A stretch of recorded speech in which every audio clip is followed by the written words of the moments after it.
Hello, good people, and welcome to Hillbilly Cat History.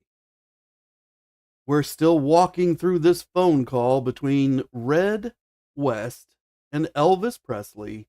Red's recording the phone call. Elvis, well, he's offering friendship. He's offered it many times. Red said, "No, you hurt me in the past, and I'm going to stay in the pain of the past." And that's where we're at right now. Hi, Gun. Hi, City of Angels Girl. Hi, Lee. Thank you so much for coming. Appreciate seeing you here. Lee, I don't think I've seen you here before, so if this is your first time, welcome to the program. I hope that you like Elvis because this is all about Elvis. We're going to enter this episode the same way that Elvis entered a karate dojo, and the same way that he entered this phone call when he made the call to Red, after he was baited into it when Red somehow got the phone number to him. Because this is a crucible of a warrior.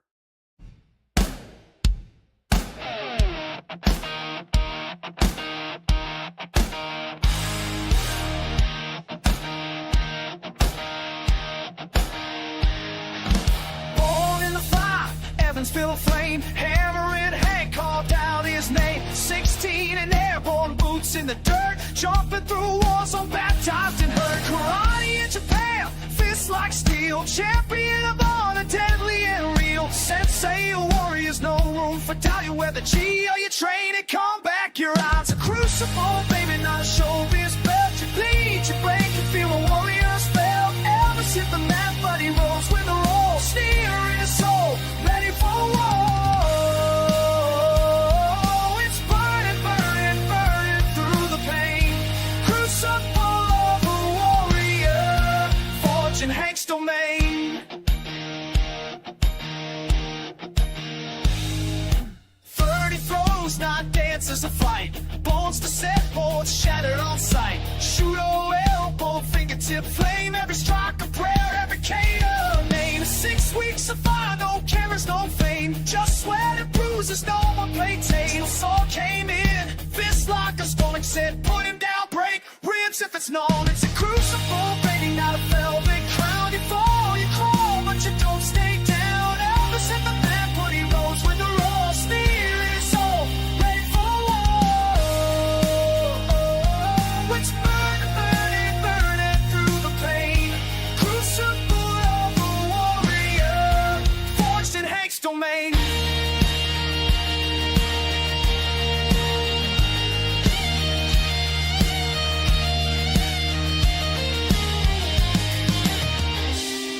All eyes watched the king that day.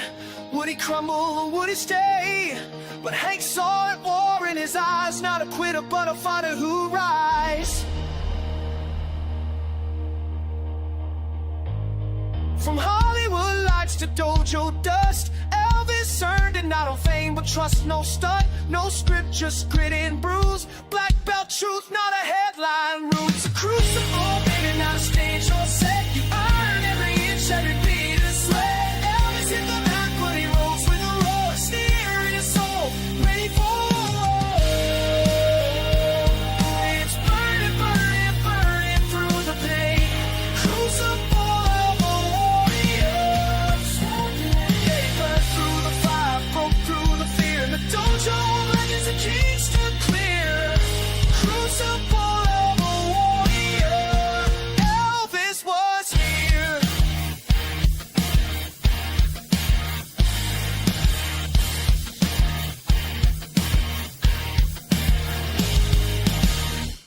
Thank you for gathering here at Hillbilly Cat History, where we remember together and listen for the echoes. And today we hear echoes again from Red West and Elvis Presley. But first, let's circle back into karate because we haven't left the dojo yet. Some people have asked, why did Elvis ever hire Dave Hebler? We heard in some of the previous phone call bits that Elvis had identified that Dave was bringing his hate for other people into the circle. that Dave was not helping the younger members of the circle, that Dave didn't seem to be a team player anymore, and that this had been going on for at least 2 years. Now, Dave says that's not true. It had been going on for 3 years. So it'd been a while since Dave had been happy. Hi, Linda. Thank you so much for coming. Appreciate seeing you here. Here's a picture of Dave and Elvis together. Elvis hired Dave as a bodyguard. He met him when Dave worked for Ed Parker. Elvis learned Kenpo karate from Ed Parker. That was Ed's specialty. Wasn't really Dave's specialty. Now, Elvis, he respected ability, talent. He recognized that in others because he had a good share of it himself. Hi, Marion. Thank you so much for coming. Appreciate seeing you here.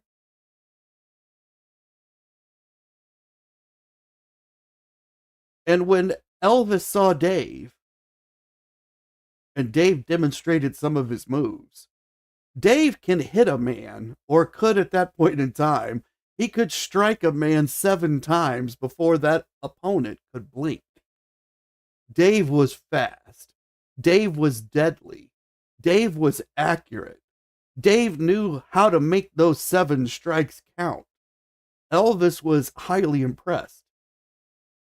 Elvis saw Dave as someone who could protect him. Dave did have a spiritual side. Elvis and Dave did connect for that first year. And Elvis was drawn to Dave, highly drawn to Dave, within the first day that he met him. So there was some kind of connection there. And that's the connection that Dave talks about later, and that he's so upset about losing. And it's what he's been screaming about when we've looked at the pieces where he's spoken, and he went to another man's private residence bearing a gun, demanding to see Elvis Presley so that Elvis could fire him like a man. Hi, Emma. Thank you so much for coming. Appreciate seeing you here. But at one point, they'd had a closer relationship. Now, here's some pictures of Elvis. And if you look carefully at these pictures, they all have one thing in common other than that they're all of Elvis. Take a close look before I reveal what is the same in every picture. And Jen says it's hard to believe Dave had a spiritual side. Well, he writes about it in his book. It wasn't as formulated, or I think not formulated is probably a good word, as Elvis or Ed Parker.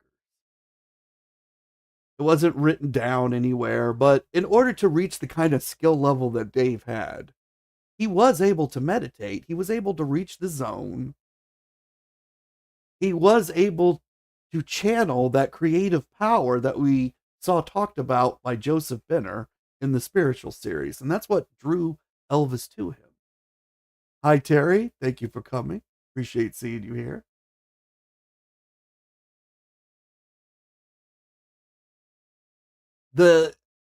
So City of Angels girl is saying smile, meaning the same thing in the pictures as Elvis and a smile.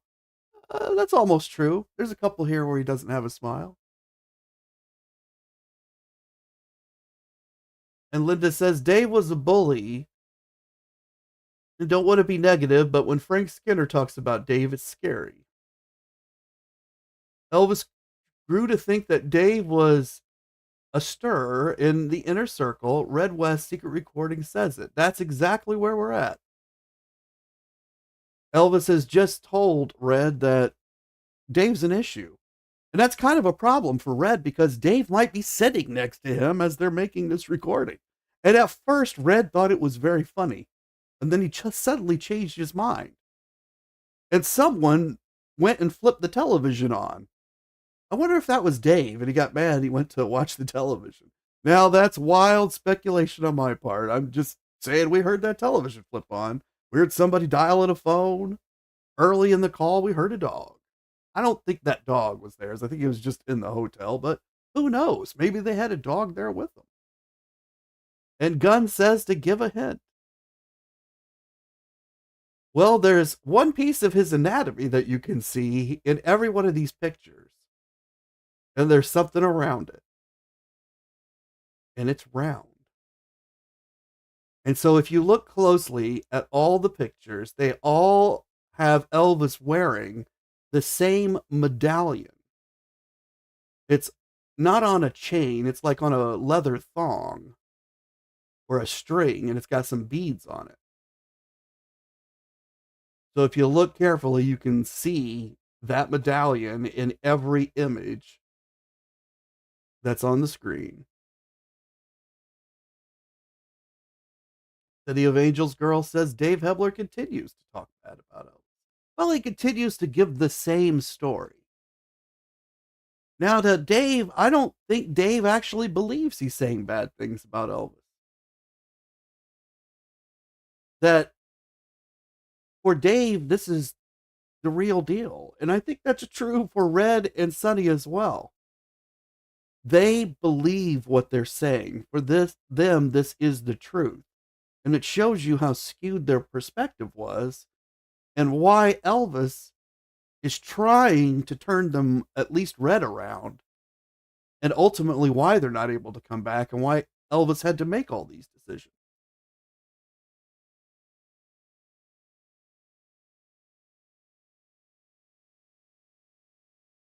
And Linda says it seems no coincidence that at least two people think that Dave is a bully and that he seems angry and arrogant till this day. Well, I'm not saying that he's not a bully because Elvis definitely identified him as bullying the younger members of the group. And that's one of the reasons he had to go. He said that he tried to intimidate people. Well, that's bullying. And Gunn says, who gave Elvis this medal? And Emma says that Dave's just so unlikable, she can't warm to him at all.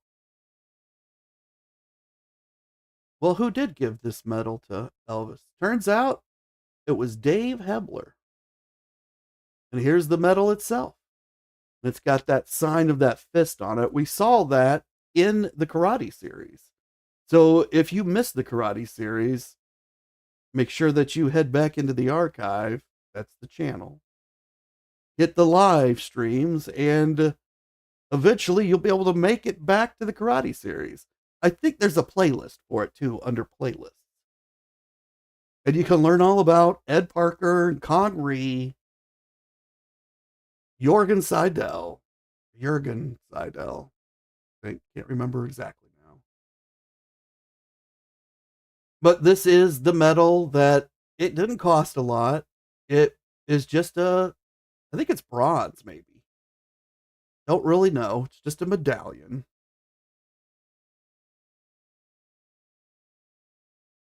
But you can see that Elvis had worn it many, many times. Now here's a beautiful ring. And this is a ring that Elvis gave to Dave Hebler. So there were gifts exchanged between these two men. And they meant something to Elvis because he wore that medallion so many times. And it wasn't just on stage, it was elsewhere. We just don't have pictures of that.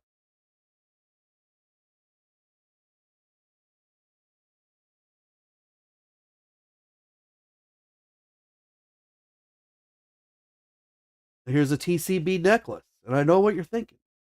Hey, this is Dave Hebler's TCB. Nope.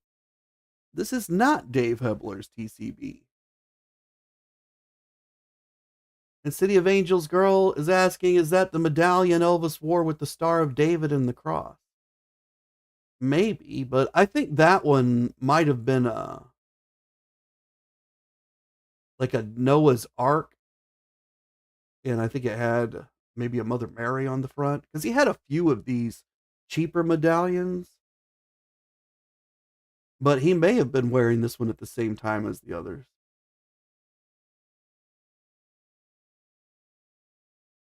And Jen says, I wonder if he sold the ring. Well, he did, because that's how we know about it.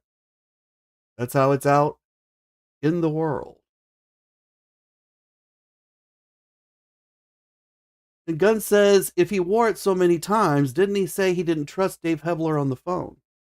Yeah, so those pictures, they were from like those first couple of years, most likely, when Elvis still really liked Dave, and before Dave was bringing hate for people to Elvis to deal with.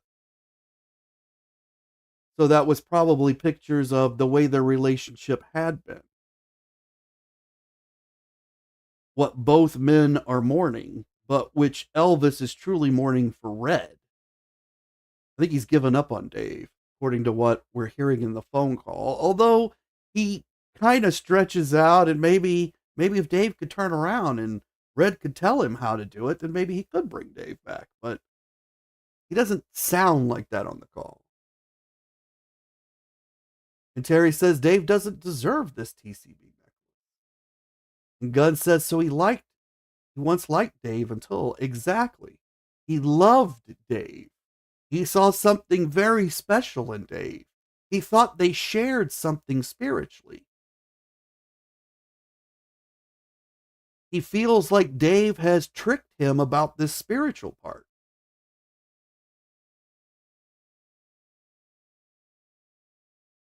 And Linda's talking about the fake shirt that Frank Skinner bought.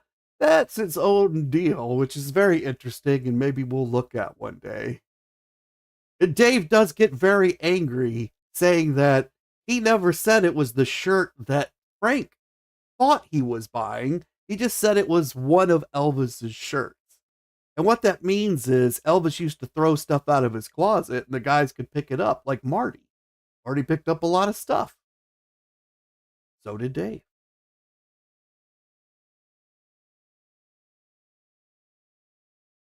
This TCB necklace, while Elvis was performing in Lake Tahoe, Elvis performed in Las Vegas. And then the Colonel worked out another deal at another hotel in Nevada. It just couldn't be in Las Vegas. It's out at Lake Tahoe. So two of Elvis's regular gigs throughout the 70s were the Hilton at Las Vegas and Lake Tahoe, the Sahara. While he's at the Sahara performing one time, they'd be there for like 2 to 4 weeks at a time, Dave Hebler's brother visited. Dave introduced his brother to Elvis. Dave and Elvis later visited Dave's brother's karate dojo, which was in California.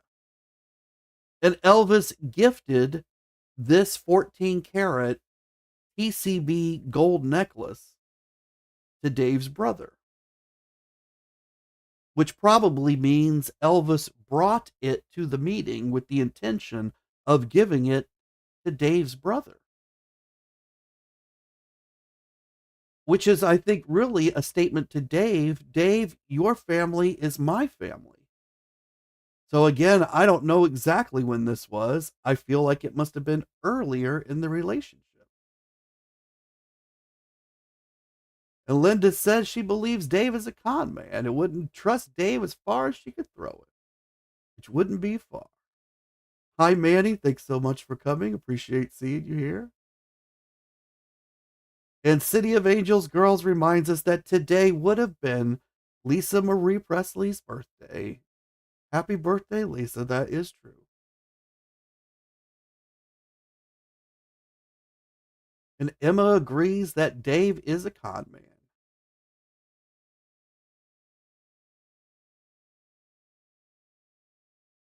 Let's take a look at this wonderful piece, which is a necklace that Elvis gave to Dave Hebler.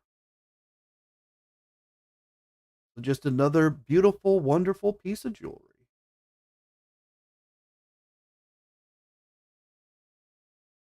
Let's go ahead and re-enter the call. We've seen a little bit of Dave Hebler's background now. We've heard what he's had to say in previous episodes, and we can see that, like Sonny, Dave received his fair share of gifts, because that's just the tip of the iceberg, really, is what I'm showing. Start. We get this to the right spot.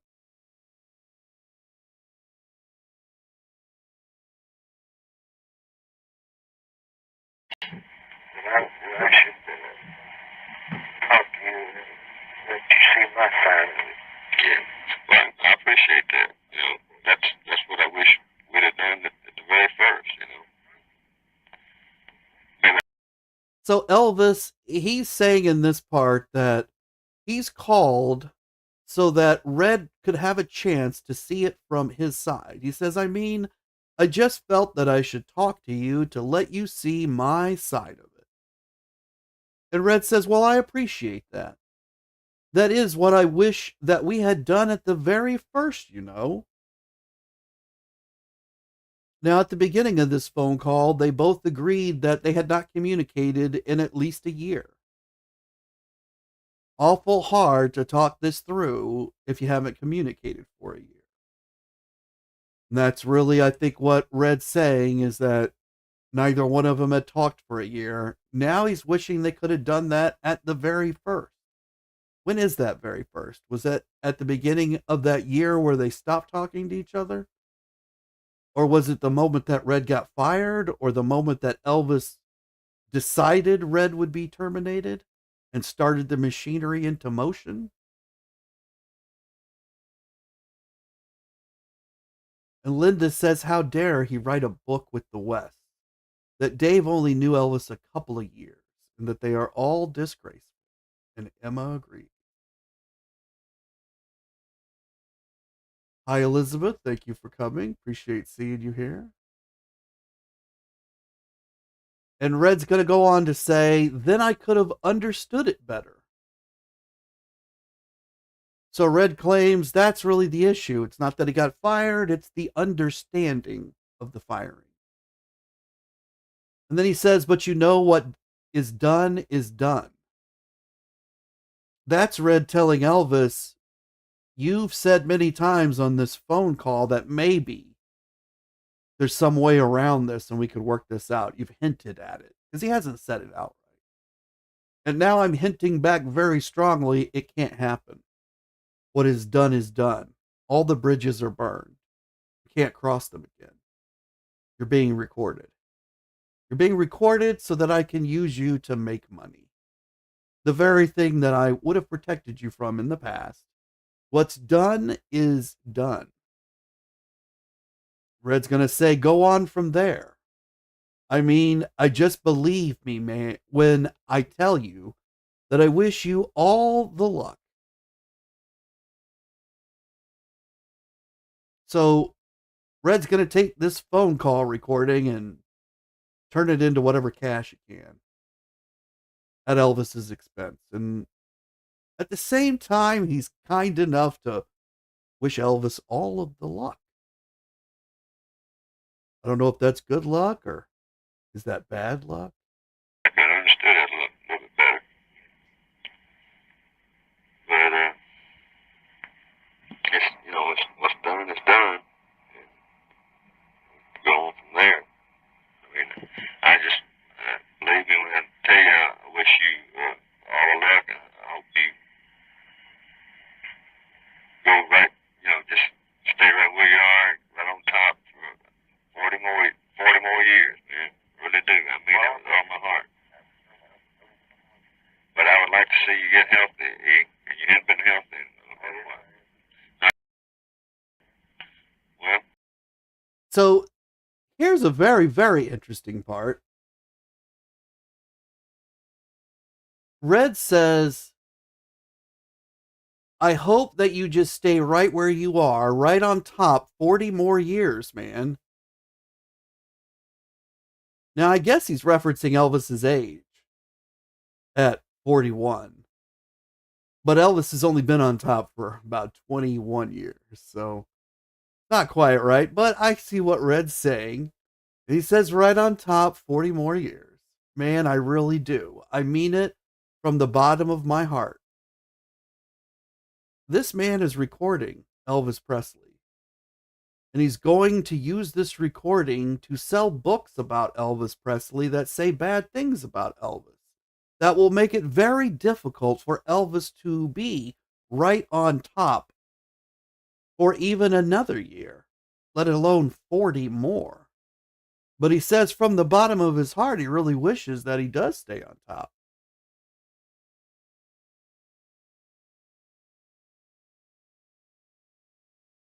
I'm going to give Red the most grace I can possibly give him.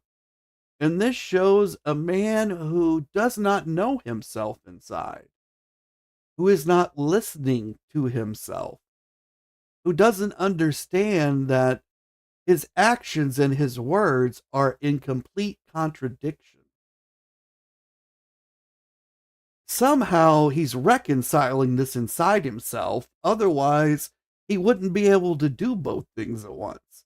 It's very hard on our bodies physically to carry forth fiction when we know we're trying to fool someone else. When what we say does not line up with what we know to be reality, it causes stress. This is how a lie detector works. Red is under enormous stress during this call because of what he's saying and what he's doing at the same time. Elvis isn't under that kind of stress. Elvis is under massive stress, but Elvis knows who he is, and he is himself on the phone call. And Red says, but I would like to see you get healthy, E. You haven't been healthy for a while. Red is referencing drug use. That's what he's going to accuse Elvis of in the book. And yet here he references it as healthy, which would indicate he understands Elvis is sick. Now, Red believes the illness is due to the drugs. Red is unable to see that the illness requires the drugs, and that without the drugs, Elvis cannot function. That Elvis is not getting healthier, he's getting sicker. Dr. Nick knows this, but these three gentlemen don't. They obviously do not understand that Elvis truly is sick, or they have determined to look at it a different way.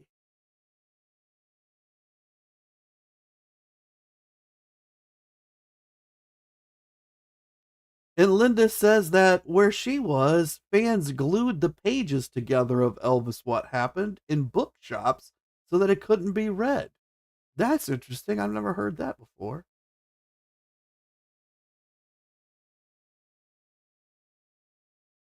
And City of Angels Girl says, didn't David Stanley write a book about Elvis, Surviving Elvis? That's his new one. That's the 6th or 7th one that he's done. But yeah, he's wrote a lot of books about Elvis. David has an unlimited number of book material to continue to publish, apparently. But this episode's all about this other book. Someday we'll get to some of David Stanley's books. And Marion says Red hasn't even talked to Elvis for months. How could he know? That's a good question. He doesn't have any idea about Elvis's health at this moment or Elvis's drug habits. Maybe Elvis already quit. So the book really wouldn't do any good in that case, right? Red doesn't ask him. He doesn't say, hey, Elvis, you still doing all that? He says, you haven't been healthy in a while. Okay, you say that.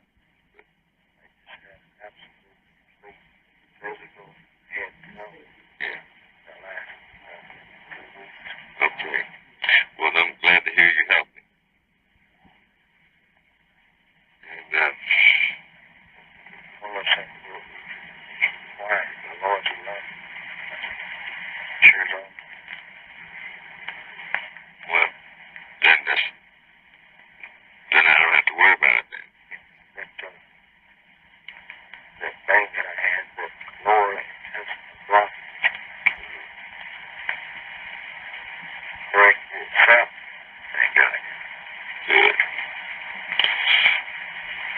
I just, I went on a weird diet. It had big intestine down there. That's how it's bulk. Yeah.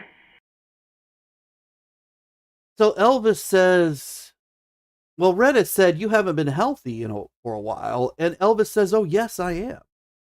And Red says, no, you're not. Well, okay, you say that. So we've just mentioned in the chat that how would Red know he hasn't been there in months? And when Red says, no, you're not, I think it hits Red. Oh, wait a minute, I haven't been there in months. Maybe he's fine now. Well, okay, you say that. And Elvis says, I just had a physical from head to toe the last 2 weeks. Now, I can't personally make that out within the recording. The person who's created this transcription did that. I think that is correct. Elvis is saying, I just had a physical from head to toe in the last 2 weeks. And Red says, well, I am glad to hear that you are healthy. And Elvis says, hold on a second, noisy line. Or something like that, because again, it becomes almost unhearable. And then Red says, well, then I don't have to worry about it then. And now we get to the really important part where Elvis says, that thing that I had. Okay, that means Red knows about some medical issue that Elvis had, and Elvis is about to describe it. He says, that thing that I had, that lower intestinal blockage, corrected itself, thank God. I went on a lot of weird liquid diets. I had a big intestine that had bulk. He's describing this megacolon that he has, but that no one calls a megacolon yet. And they were able to tell that he was blocked up and that his intestine had swollen from the amount of stuff that was in it. So my guess is, after he did these weird liquid diets and he cleared out, it felt like his intestine got smaller to him because he didn't see it as much anymore. It wasn't bulked out. That's the bulk he's talking about.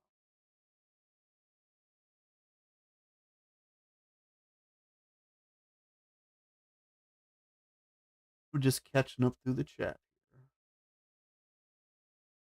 And Gunn says, so nice of Red attacking Elvis when he says he knows he is feeling bad and perfect to write a book about it then. So that's interesting too. Red saying he knows Elvis isn't healthy. But again, Red's attributing that to the drugs. And he's saying he's writing the book to get Elvis to stop. Now, I guess maybe they're getting ready to talk about that, but they haven't talked about it so far.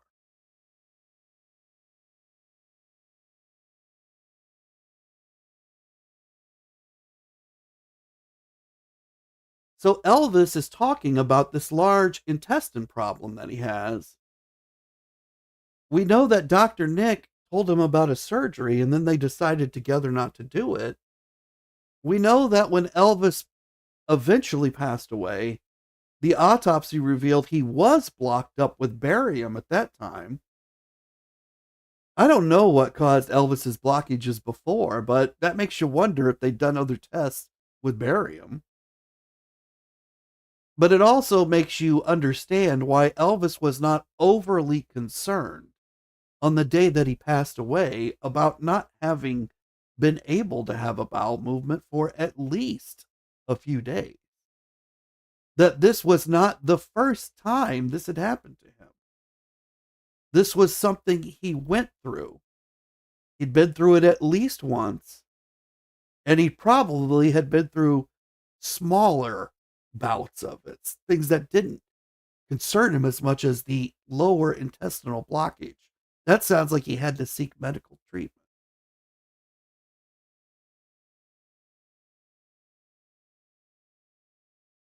And Gunn says he clearly talks about his colon, which was his problem mostly, but red means the drug. And Linda says the book was spiteful and revenge, and Sonny admits it in interviews. He does. And at the same time, he thinks it was good for Elvis. that shows the conflict within Sonny's own head. And Marion says it makes me sad how Elvis had to suffer just to stay slim, and that he never looked fat to her. All these crazy diets that he had. Well, these diets were to clear his colon out. So that kind of explains that all the crazy diets weren't about losing weight at all. They were about being able to go to the bathroom, something that is required to live. They were about survival. And that recasts the whole thing, doesn't it?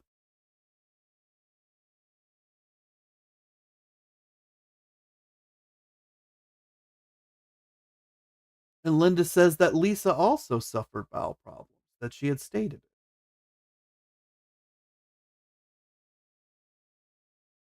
Let's see what else Elvis and Red have to say. Red's about to say, yeah, that's been discussed. And Elvis is going to tell us what he did. Yeah, that's been discussed. 20 days. I heard that. There's another mistake. Yeah.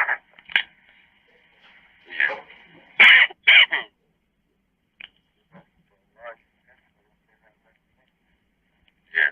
So, as a result, it's not working. I can feel shit about fat, middle-aged. No. Well, I knew So Red says, yeah, that's been discussed, but he says it in a way as if he is dismissing it. He says, yeah, that's been discussed. What he's saying is that they've talked about this in the past, and when Elvis told him he had these intestinal issues, Red did not believe that was why Elvis was taking these drugs. He felt this was an excuse for Elvis to continue to take drugs. I believe that's what Red's saying when he says, yeah, that's been discussed. Because he's angry about it when he says it. And then Elvis says, I dieted for 20 days. Was leaking. It leaked. I heard that was another mistake. Turns out the large intestine had a leak. I think Elvis is telling us that they did some kind of test and they punctured his large intestine. And that it was leaking. And maybe that's why he had to be in the hospital. I mean, I don't know. It's not here. He's not stating it out. Maybe he was just leaking in terms of a diarrhea kind of thing. And that he just couldn't close up or something because of the way this was blocked. But he's saying the large intestine had a leak. That sounds internal. We know that his intestine was stretched thin. And so as a result, it stopped working. But what Elvis kept hearing, he says, I kept hearing stuff about fat middle-aged. I think he's talking about the press. But he might be talking about guys like Red, who he heard in the circle, people were just calling him fat and middle-aged. He doesn't say where he heard this. Hi, Luann. Thank you so much for coming. Appreciate seeing you here. Have a wonderful day. I see that you've got a lot of stuff going on.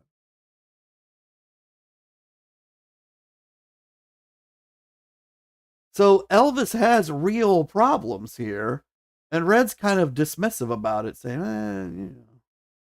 But Red's about to say something else. I knew that wasn't it. I knew you weren't. Well, you ate a lot, but you weren't fat like people are fat. You could tell there was something else wrong, and that's what I mean. You wasn't healthy, and so something was wrong inside. That's what I've been saying. And when I try to talk to you about it, you get mad just like you can a while ago. Well, no, you wouldn't listen to it. That's what I'm talking about, man. Something was wrong inside of you. We didn't know what we were worried about. We know what it was. We knew it wasn't fat, though. It was something else. So Red's saying that they knew that Elvis was sick. Let me read out what Red says. He says, no, I knew that wasn't it. Meaning that he knew that Elvis wasn't just fat middle-aged. Red says, well, you eat a lot. But you weren't fat like people are fat. You could tell there was something else wrong. That is what I mean. You wasn't healthy. Something was wrong inside. That's what I've been trying. And when I tried to talk to you about it, you get mad. They've had this discussion before. And Elvis has been trying to tell Red he's sick. There's something wrong inside. And Red believes there's something wrong inside, but he believes that something is Elvis taking the drug. That's why they are at an impasse about this, and why they couldn't get past this, and why this led to Red being terminated. Red says, just like a while ago, and he's talking about the phone call. He says, no, you wouldn't listen to it. That is what I was talking about, man. There was something wrong inside of you. Now, Red means like inside your brain, because you won't listen to us about not taking these drugs. I think that's what Red means. And then he says, there was something wrong inside of you. We didn't know what it was. We were worried about you. We didn't know about it. We knew that it wasn't fat. It was something else. So Red's saying he didn't know it was this lower intestine. But just a moment ago, he said, yeah, that's been discussed.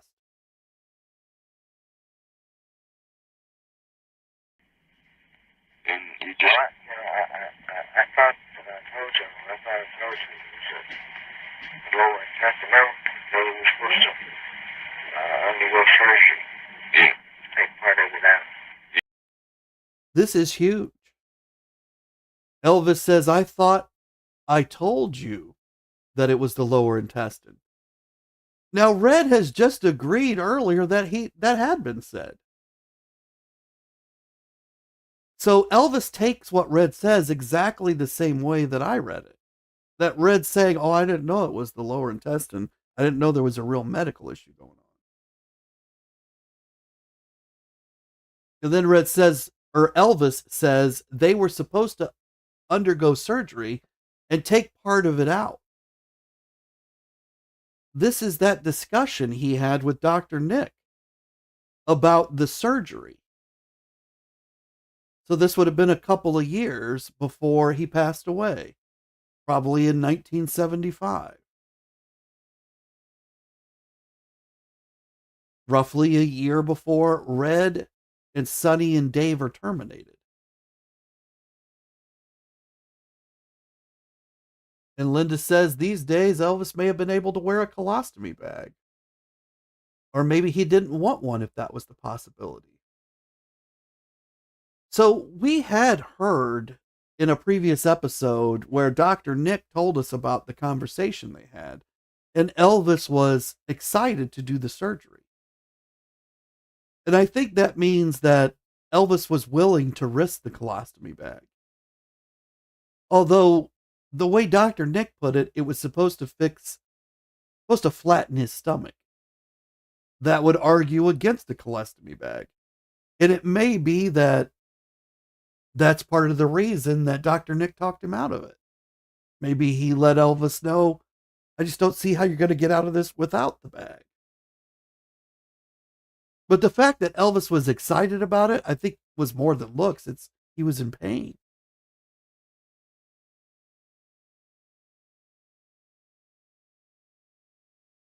And I'm very sorry to hear about your sister, Linda. I had the exact same thing, and I got very lucky. Even though I had a massive number of complications, but I did get very lucky, and I survived colon cancer. I did wear a bag for a while. So I do know, but I had an elastomy bag. So I do know what Elvis would have had to go through.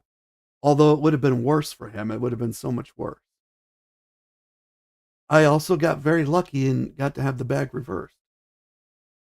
And I know there's a lot of people out there that they never get that chance.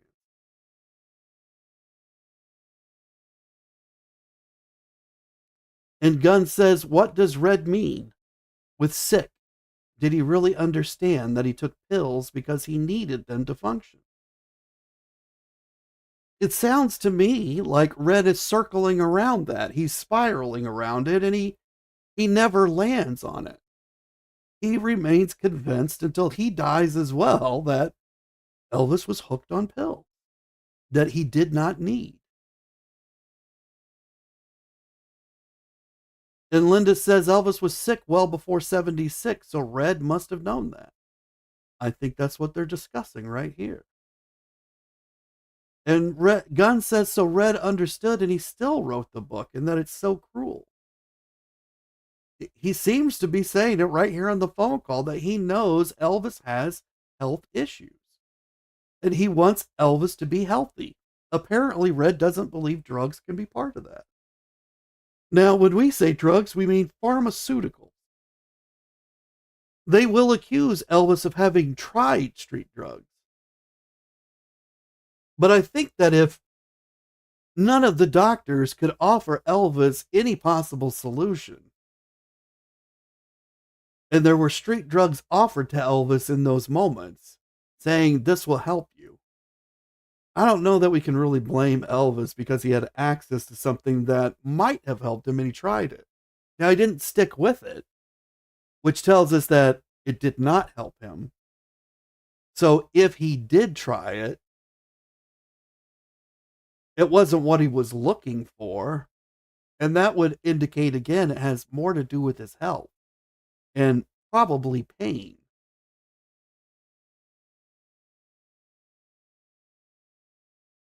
And Emma says that we're glad that I'm healthy now. Thank you so much, Emma. I do appreciate that.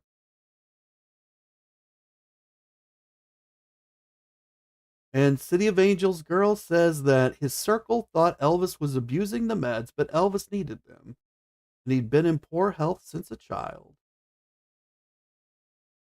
I think his health really started to deteriorate around 1965 to 67.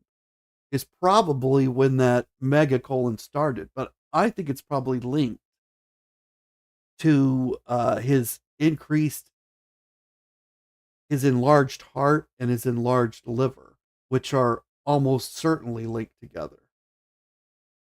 And so it could have been either one that started, but he had the conditions of the high blood pressure and blockage of the arteries that leads to an enlarged heart under those certain conditions. So it could have started significantly before that and then triggered off the megacolon around 65 or 67.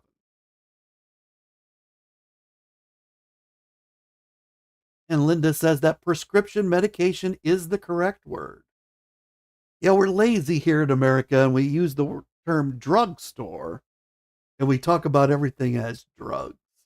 We did talk about this in a previous episode, and I've been meaning to try to move myself to pharmaceutical and can't always remember. And Gunn says that in her eyes, Red is a cruel man who Elvis didn't need as a friend. And City of Angels Girls talks about a book by Forrest Tennant. So the problem with this Forrest Tennant book is that Forrest, he wrote that book in order to defend Dr. Nick, but really to defend himself. Forrest is the first doctor in the United States that sets up what's basically a pill factory. And that's what they call a doctor's office where every single patient ends up with a large prescription or maybe a large number of prescriptions. And that there's not a lot of medical treatment going on. There's just a lot of prescriptions happening. They called those pain management clinics, which we still have today. Forrest set up the very first one, and he was under a massive amount of criticism. And they pointed to people like Dr. Nick for overprescribing. So Forrest needed to show that overprescribing wasn't bad. So everything that Forrest puts in his book is skewed through the lens of protecting Forrest and overprescribing. It doesn't mean that the things in his book aren't true. It just means that Forrest has a very specific reason and perspective when he writes the book. No one talks about that, and you've got to take it into account when you look at that book.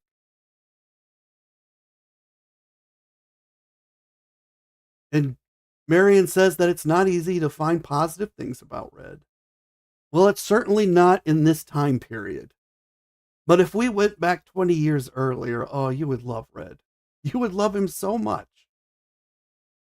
But when we get to this point, things have just gone so bad.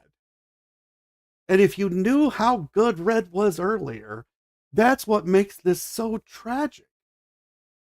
Sonny, whatever, and Dave, whatever, but Red. Now, I really kind of like Sonny too, but they act so abhorrently in this situation, and they stick to it forever. They never, ever. I just think they never see it themselves. Like they're trapped in their own solitude because of this forever.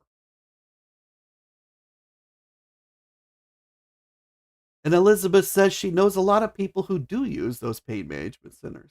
Yeah, so they're different now.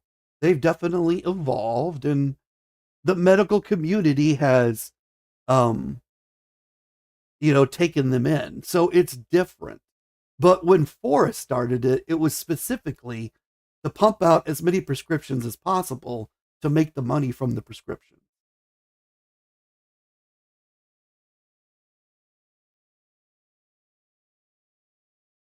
We're just catching up on the chat here. And Elizabeth says that I've clarified that about the Forrest book for her. Yeah, it's just something you got to bear him. I mean, he's not the guy that you want to throw out there as your poster guy, right? Like, he's got his own issues that are wrapped up into his book. Somewhat like this other author that's being mentioned, she has some of her own personal issues wrapped up in her book as well. Just as I have mine wrapped up in my book, and Emma's probably got some of herself in her book. Because that's the way authors are, and that's the way creation is. We put a piece of ourselves into these works. But Forrest, he had some money issues that needed to be resolved. And that's where we're going to leave it for today.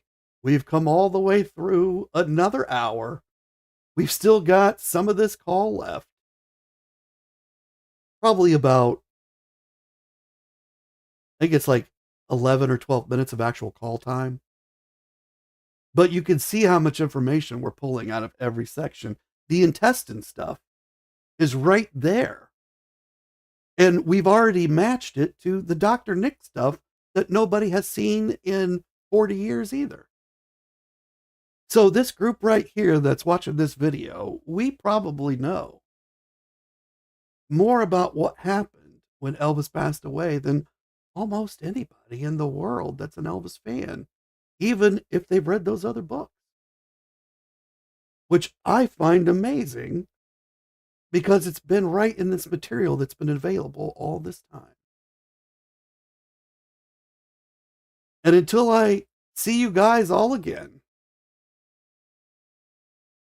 you all keep on taking care of business. This is The Quiet Light.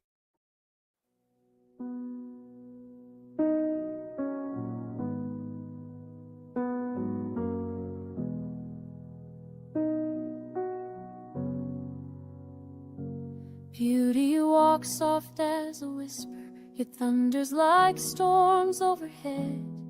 Kind and gentle in its passing, still a thing of might and dread. And the word became a lantern, placed in trembling human hands, saying, "Child, behold my glory, not in faces, but in hearts that understand." For the light shines in the darkness, and the darkness cannot overcome. Every soul receives a lantern, every wanderer is called home. He wrote truth in quiet margins for the ones who read between between. Faith will conquer, said the giver.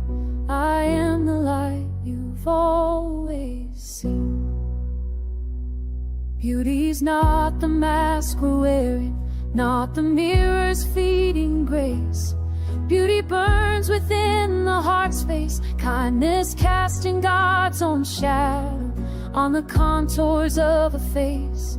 And the I am speaks in stillness, in the breath between each thought. The soul remembers union with the love it never lost. For the light shines in the darkness, and the darkness cannot overcome. Every soul receives a lantern, every wanderer is called home. He wrote truth in quiet margins for the ones who read between. Faith will conquer, said the giver. I am the light you've always seen. Distance only closes in the moment, when the veil of flesh is torn. Yet the word says I am with you from the instant you are born. Dreams stay cold, room silent, body, mind and spirit still as one. In that hush the lantern brightens, and the night becomes undone. Be as gentle as the lamb is when you're dealing out your love. Be as fearless as the lion when you guard what's holy from above. Let your honor strike like lightning, swift and righteous in its speed. For the light that lives within you is the strength behind the creed. For the light shines in the darkness, and the darkness cannot overcome. Every soul receives a lantern, every seeker finds the one. He wrote truth in quiet margins as a gift for those in need. Faith will conquer, said the giver. Walk in light and you are free. And the I am whispers softly as the lantern warms your hand. I am beauty, I am kindness, I am the light